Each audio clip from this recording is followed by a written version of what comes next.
Yo, what's up, guys? Welcome back to another video. This is a reaction to a very it's going to be a very controversial one. I can see the dislikes and the likes on this, and the title is pretty out there. I mean, Free Palestine, no thanks. The Israeli perspective you've probably never heard.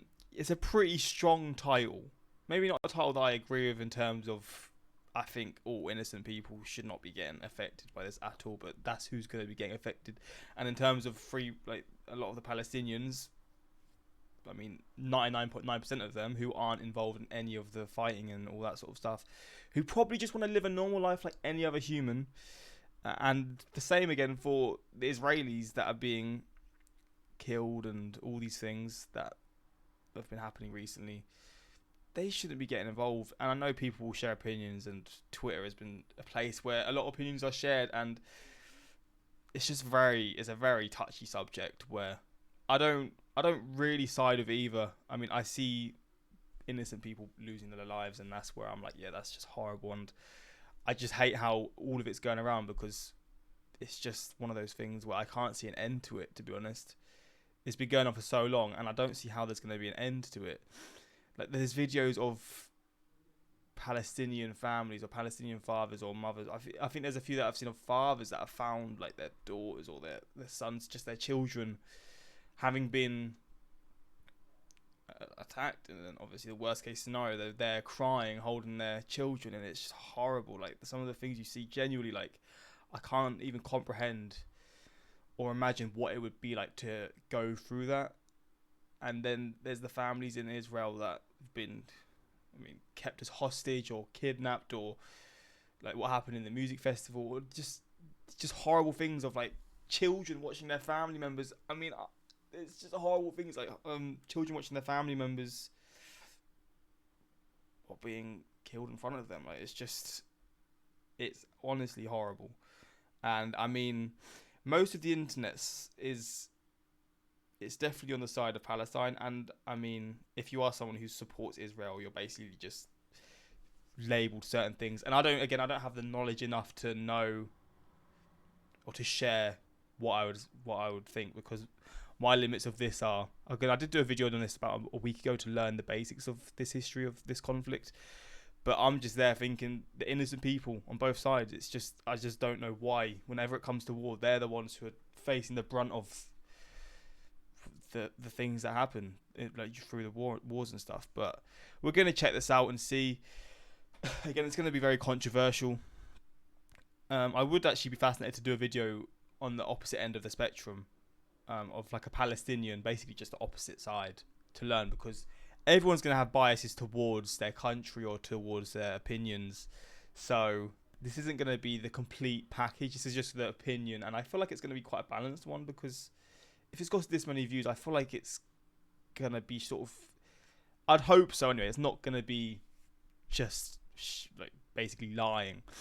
And I'll probably read some of the comments after as well. But I'm just sort of rambling at the start of this video, because I don't want to be, it's just got to be touchy, right? But we're going to check this out. I think I just lost what I was saying as well. We're going to check this out and see. And yeah, like I said, I want to sort of do a video like this on the other side of basically just someone sharing their opinions who's a Palestinian or someone on the side of Palestine, so I can learn more about their situation and learn more about their opinions and see. But we're going to check this one out first, and I guess we're just going to jump into this now.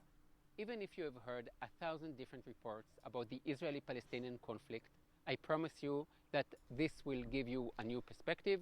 I will be talking about the settlements, the occupation, the two-state solution, Islam, Jerusalem, the solution, and a whole lot more.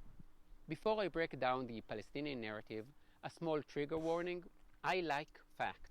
If you don't like what I'm saying, then bring me facts that contradict what I'm saying. If I say that Jerusalem is not mentioned in the Quran, or that the Jews said yes to the partition plan in 1947 and the Arabs said no, or that there was no such thing as a Palestinian... It is so fascinating, right? And this does make you understand, I guess, why there are so many religious cities, or cities with like such a strong history. Just for humans, like Nazareth, Jerusalem, like all these places, you can see why there is such a conflict in this area, because there's so much history, and again, cities that are well known in terms of just religious I don't know if it was a birth of certain. Well, I guess it was the birth of certain places in terms of religion, but just yeah, like you've heard about a lot of these places because of religion and all that sort of stuff. So you can see why there's a lot of conflict in this area. Or that there was no such thing as a Palestinians in the 18th century, then feel free to prove me wrong. Send me a link to a letter from a pilgrim to the land of Israel who says that he met a nice Palestinian. I'm asking you to challenge me. If you just write me that I'm Zionist or that I'm biased or that I've received money from the Israeli government to make this video, those aren't actually arguments. And for your information, I am completely against the current government of Israel. Okay. The good thing about Israel is that, unlike most of the Arab Muslim countries, Israel is a democracy. I'm not afraid of the government preventing me from expressing my thoughts. Israel is not Iraq. I did get a comment of that, and that is a very. I can see that, like, I had a few comments of people saying that, like, the democracy, like, people don't live here in fear of not being able to vote or to share their beliefs. And like, I mean, I know it's the extremes, but like some of the countries in the Middle East, you can't have any sort of opinions that go against the government, to be honest, because you're gonna have the worst possible things happening to you. Iran or Syria or Egypt or Saudi Arabia or Gaza. And I don't delete comments. Some people are 100% for Israel and some are 100% against it. I'm aiming for the middle ground. If I get dislikes and smart comments, then I know that this video has reached the right audience. But do give this video a like and subscribe. The last thing that I want to ask is this. Don't use bombastic language in your comments if you don't have the numbers to support it. Ethnic cleansing is a very powerful expression. If in 1948 there were around 700,000 Palestinians and today there are 7 million in the land of Israel, you can't really use this term. However, if you want to use the... I mean, I see that, but there is definitely a case where people, like, in certain areas, not being able to get the basics, no matter what's happened in history, and there's horrible things that have happened in history, I don't ever think there's ever a time where not giving people the basics is ever going to be seen as the right thing to do.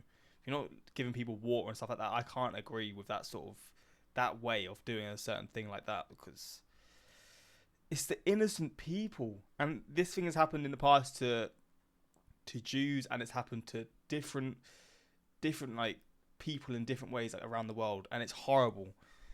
Like, just stop hurting the civilians, man. Words ethnic cleansing, you can do so to describe what happened to the Jews in Arab countries. In Morocco in 1940. Jewish refugees. See, I didn't even know there was Jewish populations in these countries. Like, when I see these countries, I just assume, yeah, they're Muslim countries. I wouldn't have known this, which is actually kind of wild to see. So before and then after, oh my days. 48, there were 265,000 Jews. Today there are around 2,000. In Iraq, there were 135,000 Jews in 1948. Today there are fewer than 10. Wow. Algeria used to be home to 140,000 Jews. Today there are fewer than 50, and I can go on. It is Muslim countries who perpetrated ethnic cleansing on the Jews. I didn't know about that history, I'm going to be honest. I had no idea to do with that. But this statement doesn't quite cover... But at the same time, that is horrible. That I don't think the other way around it makes it any better, though. Like, this shouldn't happen in either way. But that is wild. That has opened my eyes for sure. I didn't realise that. What has been happening. Muslims have been doing this to all minorities, not only to the Jews. If you zoom out, you will see that 100 years ago, there were many Christian communities and other small ethnic groups in the Middle East. They are all being wiped out by Muslims. For some reason, the Western world, the Christian world, doesn't want to talk about it. As a Jew, I care about what is going on with Jews all over the world, and I find it very odd that Christians don't really care about Nazareth or Bethlehem, which are kind of important to the followers of Jesus and used to be 80% Christians 50 years ago and now are 80% Muslims. Oh, damn. The same goes for Christians in Syria, Lebanon, and Egypt. In Nigeria, Muslim organizations have murdered thousands of Christians. 2 million Christians have fled Iraq and become refugees in the last 2 decades, but no one seems to care about them, neither the media nor the universities. Everyone is obsessed with the Palestinian refugees. Did you know that the UN has 2 agencies for refugees, one for hundreds of millions of refugees all over the world, and another one called UNRWA, which is only for the most privileged refugees on earth, the Palestinians? Don't just take my word for it. Check it out for yourself. So let's talk about the story the Palestinians like to tell and the media like to repeat. The Palestinians lived in Palestine for hundreds of years. They lived peacefully alongside a small Jewish minority until the rise of Zionism, a colonialist movement which, under the umbrella of the European imperial powers, started kicking the Palestinians out of their land and homes, causing the current situation. And now for the facts. In the long history of the land of Israel, there was never such a thing as a Palestinian people until the 20th century. Millions of pilgrims have come to the land of Israel over the last 3,000 years. They've come across Jews, Arab, Christians, Muslims, Druze, Turks. They've never met a Palestinian. Now you might say, regardless of whether they have existed as a nation, all people should enjoy human rights and all people should have the right to identify themselves as they wish. And I agree. You have the right to identify yourself however you like, but you don't have the right to reinvent history. And the history of the region is very clear. This is probably the most documented piece of land on the planet. There is a very good book, a very ancient and popular book about the connections of the Jews to Judea. It is called the Bible. Now, wait. I know what you are thinking. He's going to say that God gave this land to the Jews. And no, if you believe that God gave this land to the Jews, great. And if not, also great. The undeniable point is that there is a strong connection between the Jews and the land of Israel. There are thousands of books from the last 3,000 years that write about Jews and the land of Israel. And in archaeological digs, we find Jewish coins, Jewish texts, and Jewish artifacts. There isn't a single book or piece of archaeological evidence that point to a Palestinian people. You don't like what I'm saying? Then prove me wrong. But it is much more than that. The connection of Christian and Muslim to Jerusalem is based on the Jewish connection. Jesus was Jewish, and the connection of Muslim to Jerusalem is also based on the Jews. Let me explain. I will go even further and say that Jerusalem was never the capital of a Muslim empire. It was always Cairo, Damascus, or Baghdad. Jerusalem was mostly important to the Muslims when they were fighting against the Jews or the Christians. Under Muslim rule, Jerusalem was often a very neglected city. This makes sense, as Jerusalem, which is mentioned some 600 times in the Jewish Bible, isn't even mentioned once in the Quran. Oh, wow. Chapter 17 of the Quran talks about the Niger. Do you know how wild it is how like religious books for each religion, where like whether it's the Bible, Quran, or whatever religion it is, they teach you so much about the history of like these regions and these places that the religions were formed and all these kinds of things. Like, it's so fascinating. Journey of Muhammad. He ascended from Al-Aqsa, which means the most faraway mosque. How did it come to be associated with Jerusalem? In order to understand this, you need to go back to the Jews. The Jews had 2 temples on what is now known as Temple Mount. The temples were located on the holiest site for the Jews, which is the top of Mount Moriah. The first temple was destroyed by the Babylonians, and the second was destroyed by the Roman Empire.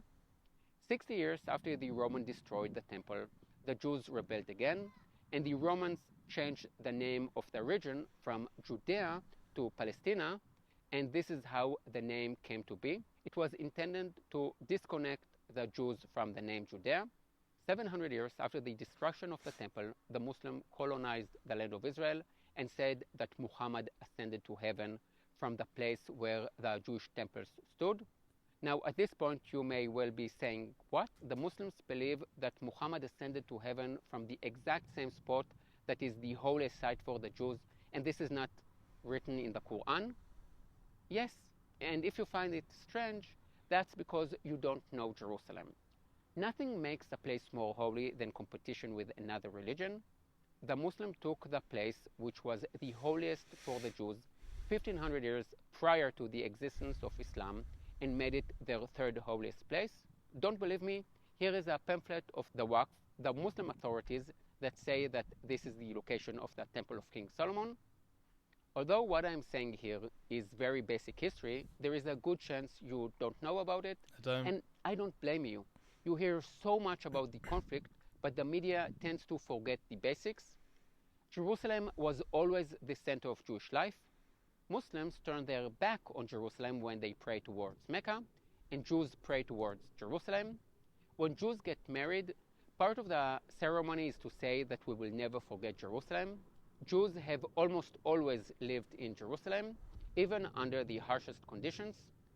Since the 13th century, the Muslims haven't allowed the Jews to pray at their holiest site, the Temple Mount, and the Jews have had to pay extra taxes and suffer harassment. They have even had to pay the Muslims a fee to pray at the Western Wall, the closest to the Temple Mount they were allowed to pray. What? The Islamization of Jewish sites hasn't only happened in Jerusalem. In Hebron, one of 4 cities that are holy to the Jews, there is the Cave of the Patriarchs, which according to tradition is the place where Abraham was buried. To humiliate the Jews, Muslims didn't allow them to enter the building, and Jews were only allowed to walk up to the 7th step.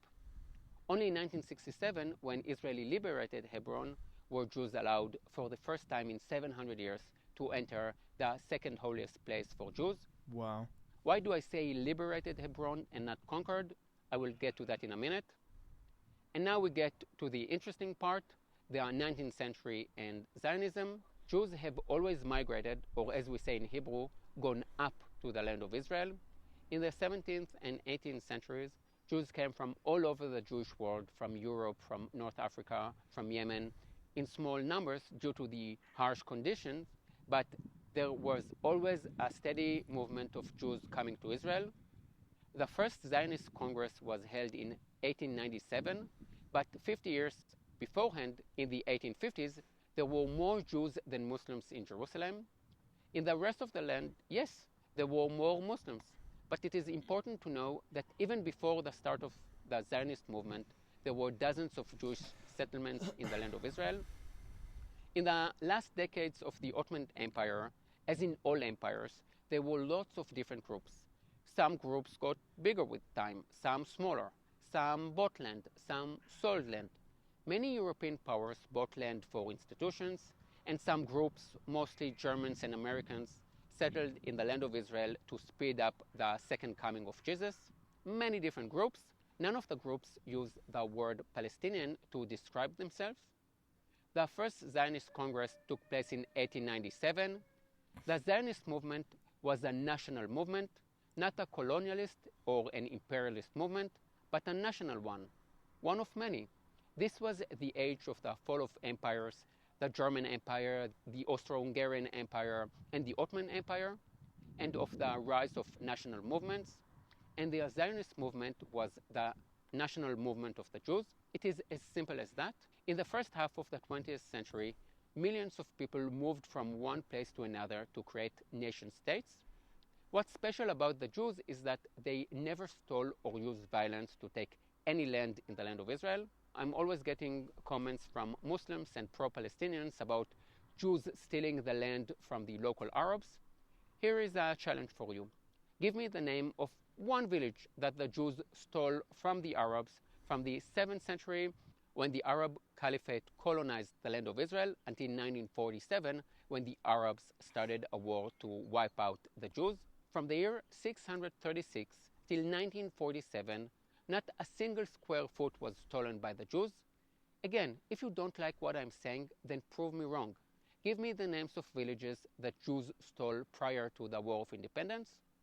On the other hand, I can give you lots of names of Jewish villages that Arabs, or Palestinians if you will, destroyed before 1948. Take Hebron, for example.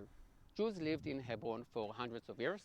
In 1929, the Arabs, not 1 or 10, but whole gangs of Arabs, murdered 70 Jews, and the ancient Jewish settlement had to be abandoned until it was brought back into Jewish hands in 1967. You want more names of Jewish? I just find it wild how every religion, like, it's about peace and like all these kinds of things, and then these conflicts happen. Like, I don't really understand, and this goes for a lot. Like, I know these are extremes in the religions as well, but this is the history of it. This isn't current. This is the history. These these things will happen when religion is all about peace and like that's like, I feel like that's the main thing about religion, to have peace.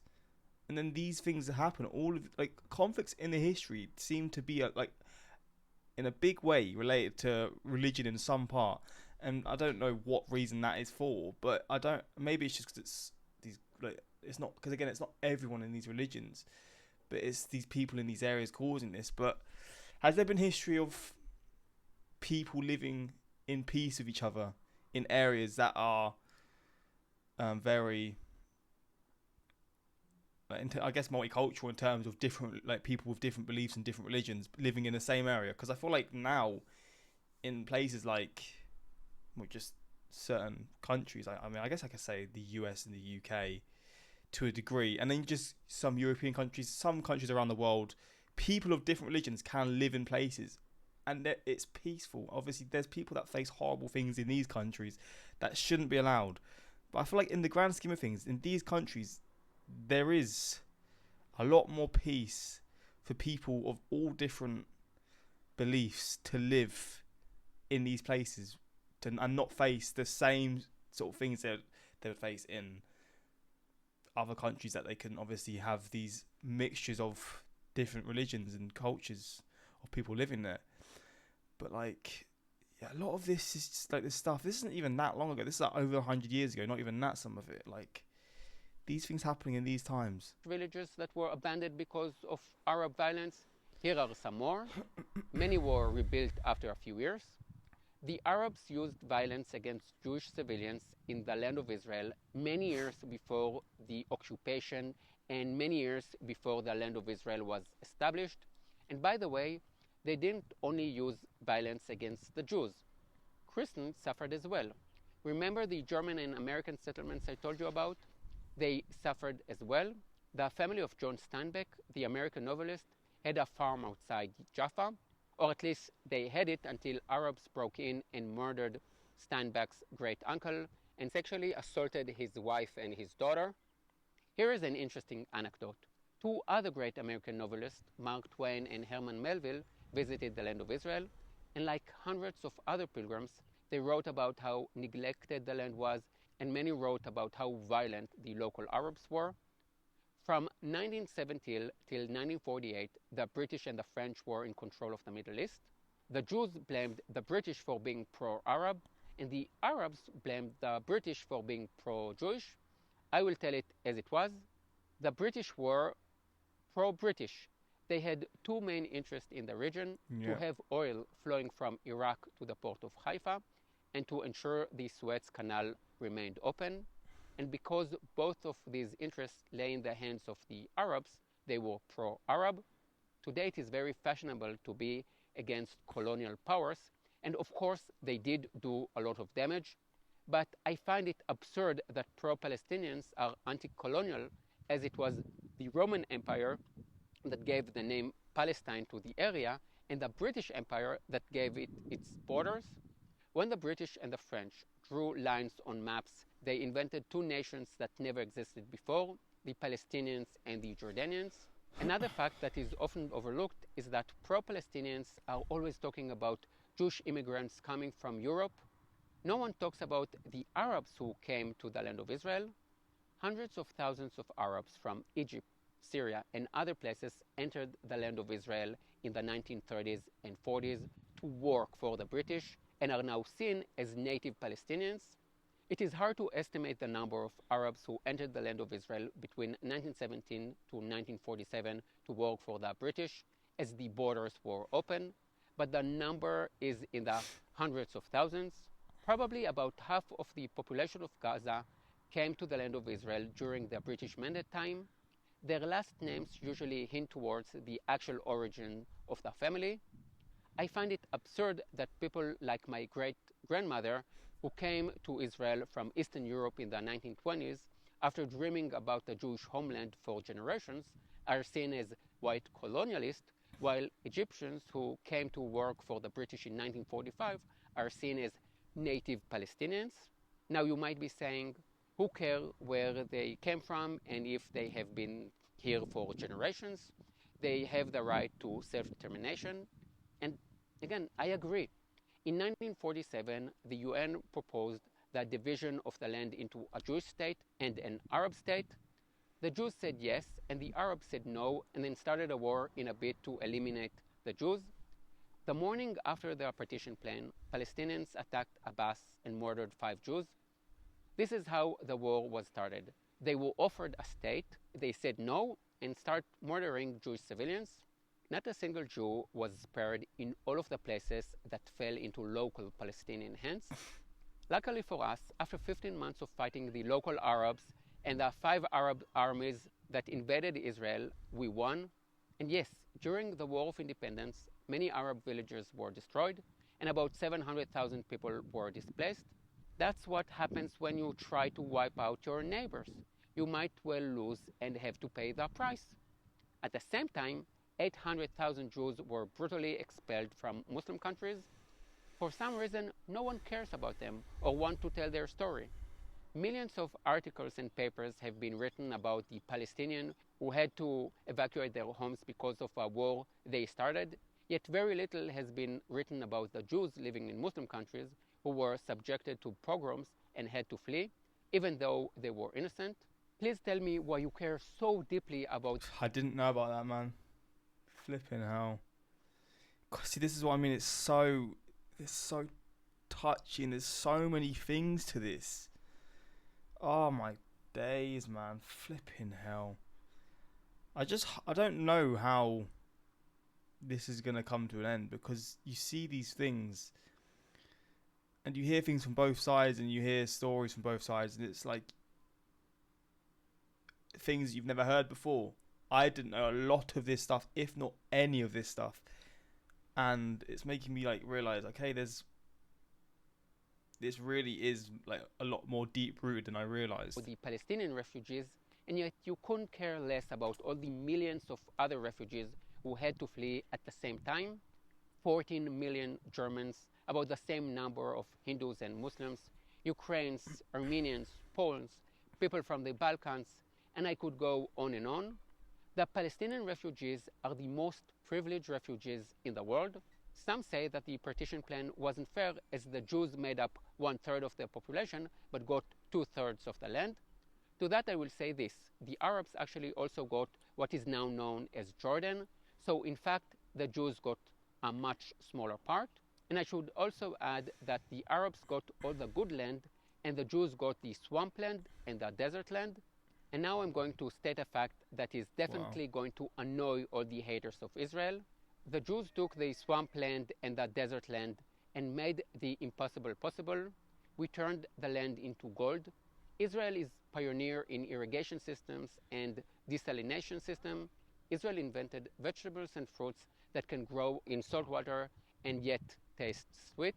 As for the Arabs, the large part of their land is now polluted and contaminated. After 1948, the Palestinians had years to establish a free Palestinian state, as they were under Egyptian and Jordanian rule. Yet they didn't do that. In 1964, the Palestinians established the PLO, or the Palestinian Liberation Organization. Now this is interesting. 1964 is 3 years before the Six-Day War. So before Israel occupied the West Bank and the Gaza Strip, and before a single settlement was built, they were already calling for the destruction of Israel. When the Arabs say free Palestine, they don't mean we want an independent Palestinian state. See, that's what I think. When I hear that, I think people having their freedom to have the country split so they can have their land, and then it sort of be how it was planned to be before they ended up not agreeing, or Palestine didn't agree to it. That's what I think when I hear it, like them having their freedom, having their land that was proposed initially, and to hopefully at that point to live in peace, they could have it how it was planned out. But I guess that's not how they actually want it. Next to Israel. Some, because a lot of people don't think that as well. But What they want is a Palestinian state. when he says they, does he mean genuinely they, like all of them, or is it some? Because I guess that's important to know. Because if it's genuinely like a high percentage of the people, then that does change it a lot. But if it's not such a high percentage, but then it's sort of seen as that, then that is also a problem. that replaces Israel. Let me go back. So it goes back. They don't mean we want an independent Palestinian state next to Israel. What they want is a Palestinian state that replaces Israel.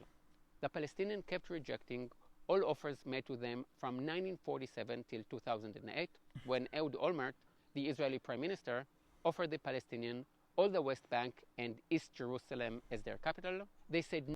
So it was offered. See, this is what I mean, man. I can't see this ending. Because no one's ever going to be happy with what they want and all this stuff. It's so horrible, man. Fuck. No to every offer that was made to them, invested all the money they received from the world in terror, and then cried that they were their victims. The Palestinians do have a harder life than we Israelis, but they only have themselves to blame.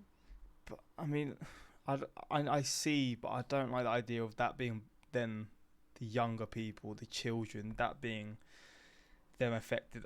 It's hard, right? Because if you're Palestinian and you grow up in these regions, and I guess maybe the older people will sort of control and dictate where the money goes, that's just sort of going to be sort of fed to you, and then when you're older it's going to be the same, and it's just, oh man, I can't see how that would change. So what is the solution? When will there be peace? Not in the near future, because this conflict is not about the land. I've already told you that even before the Six-Day War and even before 1948, the Palestinians were trying to wipe out the Jews. Here is another example. Take Gaza. In 2005, Israel withdrew from the Gaza Strip. Gaza is an Israeli and Jew-free area. The Palestinians get more money than any other group on the planet, from the US, from the European Union, from Arab countries, from the UN. And what do they do with this money? Infrastructure, education? No. They build tunnels and buy weapons to kill Jews. Why do they do that? The Hamas constitution makes it very clear. The first sentence is, Israel will exist until Islam wipes it out. Flipping hell. That is absolutely mental. It doesn't say we want peace. It doesn't say we want a Palestinian state. It clearly says until Islam wipes it out. They want a Muslim caliphate. I respect Hamas for one thing only, for actually expressing and being clear about what they want, which is to eliminate Israel.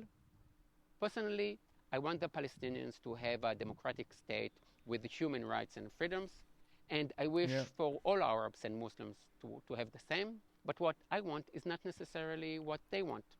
To solve the problem, you need to understand the problem. And the problem is made up of two things. One which Westerners don't understand anymore, religion, and one which Westerners don't want to talk about, values. Religion plays no role at all in European politics. In the US, politicians do say God bless America, and the debate surrounding abortion is partly religious. But when it comes to foreign policies, you don't hear American generals talk about spreading the word of Jesus. In the Muslim world, it is very different. When Arabs kill Jews at a music festival, or Christians in a school in Nigeria, or one another in Syria, Yemen, Libya, what is it they shout? Allahu Akbar, God is great.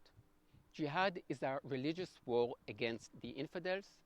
To many Europeans, the words infidels and heresy probably remind them of dark days that played out hundreds of years ago, when Catholics and Protestants were killing each other. Sadly, this is still the situation in some parts of the Muslim world. Just think about the organizations you hear about in the Muslim world: Hamas, Hezbollah, Islamic Jihad, ISIS, Al-Qaeda, Boko Haram, the Taliban. These aren't national organizations. They are all religious organizations. Now let's talk about the bigger issue, values. Lots of people run from this as if they were running from fire, because the biggest concern is potentially being called a racist. I want to be 100% clear here, although I know that some will do their best to misunderstand me. If I say that men are more violent than women, does it mean I hate all men? No. Does it mean that I think all men are violent? No. Does it mean that there are no violent women? No. But if in almost all countries, more than 90% of those in jails are men, then you can say that men are more violent than women. I believe you can criticize anyone for anything. You can criticize me as a Jew, as an Israeli, as a man, as a tour guide. You can criticize me for things I can't change, like my identity, and for the things I chose, like my profession, the music I like, the fact that I'm a father. My identity is comprised of thousands of different aspects, and you can criticize any one of them, and I can agree or disagree. I can say, true, Israelis aren't very polite and they don't know how to form a queue, but I'm different. And I can also accept the criticism. If you are not a narcissist, you know that you're not perfect. I don't subscribe to the narrative that you're only allowed to say good things about other groups and criticize your own. I actually want to be criticized. I want to be made to think, to be made to improve my ways. The Me Too movement made me rethink the way I interact with women and made me more aware of the language I use. I criticize all groups: Americans, Germans, Britney Spears fans, ultra-Orthodox Jews, women, Gen Z, and Muslims. I even criticize the most dangerous group of all, Israeli mothers. If a teacher writes that she is sick, there is no need for 30 get well soon messages. You don't show that you care by writing a message. You're just spamming my WhatsApp. If there were peace in all of the Middle East and only the Arab Muslim Palestinians were resorting to violence, I would say, okay, maybe we are in the wrong. But if the Palestinians were using violence before 1967 and before 1948, and almost all of the Arab Muslim countries are dictatorships with high levels of violence and low levels of human rights, then maybe there's really a problem here. I'm also getting comments from Muslims blaming colonialism and the Americans for all the problems in the Muslim world. And it is true that the creation of many countries and borders in Africa and Asia were determined by the interest of the European empires, and that the US think primarily about its own interests. But I'm always shocked to find that Muslims take no responsibility for their wrongdoing. The fact that most of the Muslim countries aren't democratic has nothing to do with the US. The fact that 17 of the 20 most dangerous countries for the LGBTQ community are Muslims has nothing to do with colonialism. The fact that almost all of the most dangerous places in the world to be Christians are Muslim has nothing to do with imperialism. The Muslim world is huge. It has a lot of oil, and its failure has very little to do with colonialism. Look at the Jews. 1/3 of them were murdered by the Nazis. Israel has no oil, and it is surrounded by enemies, and yet we are successful. And it's not because of American money. Most of that money has to be used to buy military equipment from American companies. And beside, the Palestinians get way more money. We are successful because we are open-minded, think outside the box, invest in education, and are not violent. This is true outside the Middle East too. Look at Arab Muslim communities in Europe. If there were violent riots in Paris or Sweden, Rotterdam or London, would it be in the Jewish neighborhoods or the Arab neighborhoods? Peace will only come when the Arabs change their values, when Muslim countries become democratic, when all of the different groups in Syria stop killing one another, when Iranian women are free to cover or not cover their hair, when gay men are not thrown from rooftops in Gaza or thrown into jail by the PLO, when the Christian population stops shrinking in the Middle East, and when the Israeli Arabs stop killing one another, then and only then will there be true peace. Please like and share this video. Jeez, man, that was something. Flipping hell. He knows his stuff, that is for sure. He does know his stuff. Oh man, there is so much to this. I'm an Iranian. Our generation grew up with government's propaganda in our ear, every single day about how Jews are thieves and child molesters, and believe it or not, how they smell horrible and so on. And despite all that, the majority of the younger generation supports the right of the people of Israel to their land. Do you know why? Because as restricted as it is, we have access to the internet and we can do our own research. What I'm trying to say is, if you're lucky enough to be born in the US, EU, or anywhere where you can have the freedom of speech, do your freaking research before you exercise that right. Yeah, man, I do need to take advantage of these details, man. When you see this sort of stuff, you do realize how blessed you are, because these people don't like, people in these like war zones or where there's conflicts, they have no say on where they're born. They're born where they're born. I could have been born anywhere. I don't have any control of these things. And I just happen to have been born somewhere where these basic rights are there, these basic bits of freedom. I love the fact that you're willing to be proven wrong, but not with threats or insults, but with facts. We need more of this, less emotional, dogmatic responses. Well, this is all of this is emotional, right? And I get it to a degree because it is an emotional topic, but when it comes to solving these things, it maybe shouldn't be like that. As the child of Muslim parents, my dad was almost a historian. I knew this history from my dad. This should be required viewing.